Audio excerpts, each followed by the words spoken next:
This game is very telling for the Toronto Raptors season, how everything is going, and I said it on multiple videos because this stretch of games that the Toronto Raptors have right now is sort of indicative in terms of where this team is currently at, because this season has certainly been a roller coaster. Feels like after every performance, the fan base is high, the fan base is low, but you know what? We've played some fairly extreme teams. I mean, we faced the Bucks, the Celtics, some of the upper echelon teams in the NBA, and then also some, stinker games against the Wizards, the Pistons, these types of squads. And the Toronto Raptors, they've kind of done what it's expected. There's a couple weird wins here or there. There are a couple weird losses here and there, but the Raptors overall sort of have played some of the best and the worst. But right now, we are in a stretch of games against teams that we should really be beating if we have any hopes of sort of having a decent season, an enjoyable season, especially where we don't have our draft pick, especially where this squad is still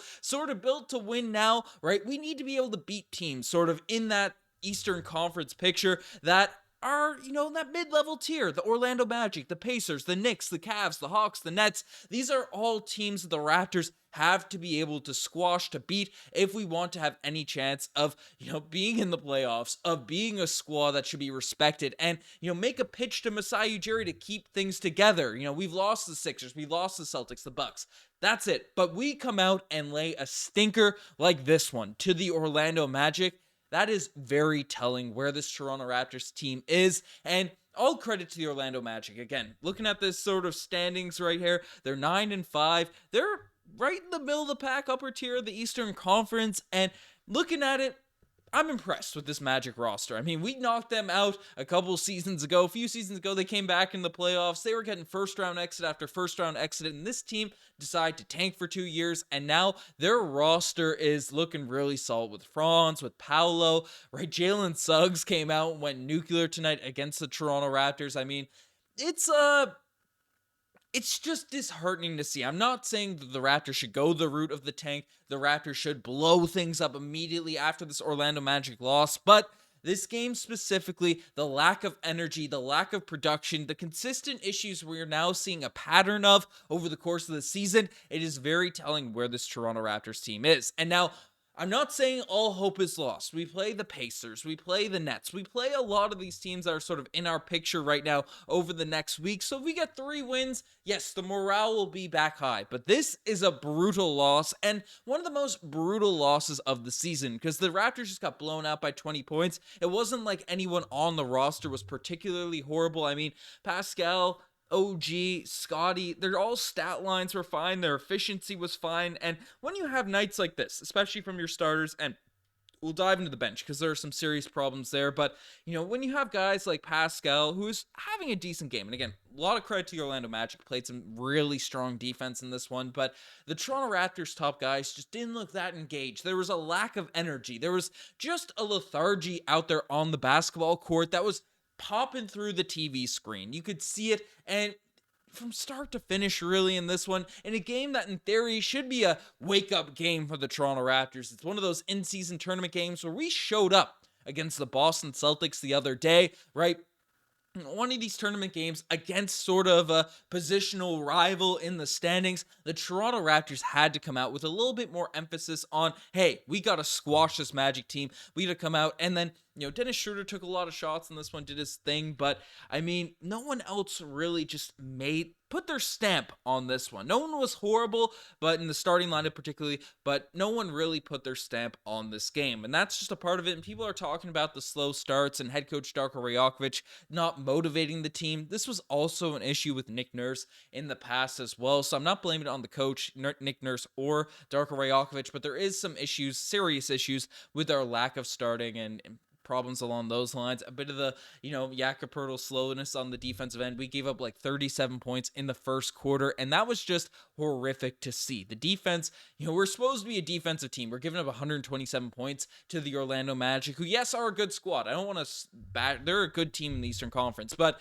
if the Toronto Raptors have the aspirations of being a mid-level playoff team, we have to be at the level of the Orlando Magic or better. It's just, to put it frankly, we can't be having ugly losses like this, especially in an in-season tournament game and all that type of stuff. I mean, this was just an embarrassing showing with the lack of energy there from the starters. I don't want to dive into anyone in particular because it was just an overall vibe, an overall feel from the team. But the issue that has been persistent in our wins and losses over the course of the season is how the bench has been performing. And unfortunately, it has been very inconsistent over the course of the season. Looking at the box score for the Raptors, I mean, Chris Boucher, 18 minutes in this one, 3 points.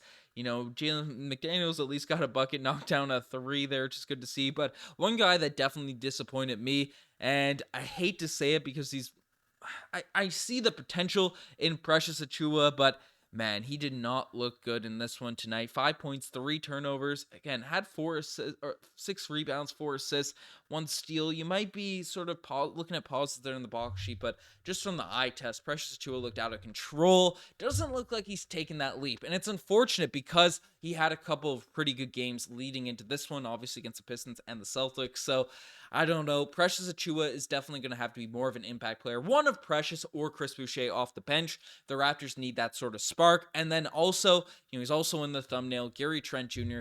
My goodness, is this man losing himself some bread, losing himself some money, going into this offseason, but because he continues to just 1 of 6 from the field tonight, 21 minutes, 3 points.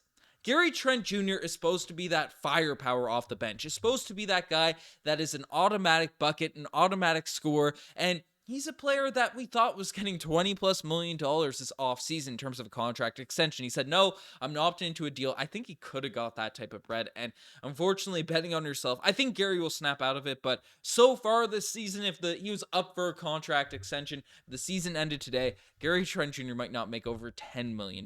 That's how ugly, that's how bad it has been. That might be a little bit of an exaggeration, but I mean, he's had some decent nights. He's a solid shooter, obviously, but to be a scorer and to come out against the Magic, a team where, the energy is just down, the starters aren't really producing, all this type of stuff, and then you lay a stinker of 3 points. What are we supposed to do with that? How are we supposed to handle that as Toronto Raptors fans? Again, I don't want to say trade Gary or things along those lines, but he's also an unrestricted free agent. Maybe Masai could say, hey, Gary, you're on an unrestricted deal. We'll sign you for cheaper long-term and hopefully he turns it around. I don't really know. Buy low on these guys. But right now, in terms of wanting actual production from Gary Trent Jr., it has not been there. And the bench has just been too inconsistent. I mean, looking at the rest, Porter playing garbage time also, which I find interesting. Otto Porter Jr. was inserted to the starting lineup, didn't do that much for the team, and then just Darko brings him to this is the role Otto Porter Jr. is supposed to be playing. Coming off the bench, being a spark plug, knocking down threes, floor spacing, playing defense, just doing all the things that is expected out of a veteran that can shoot threes, can space the floor. I don't know why Otto Porter Jr. is only playing this game in garbage time minutes. Hate to see it because I think Otto Porter Jr. is one of our most reliable pieces off the pine. And, also Malachi Flynn in this one. 2 of 4 from the field. Not standing out. No crazy sort of moments that made me say, hey, this is what Malachi Flynn has stepped up for. He's definitely been better this season and wasn't by any means the reason we lost, even though he has one of the worst plus minuses off the bench of the Raptors team. But I don't know, man. It's been ugly. It's been rough. And then Grady Dick also 1 of 3 from the 3-point line.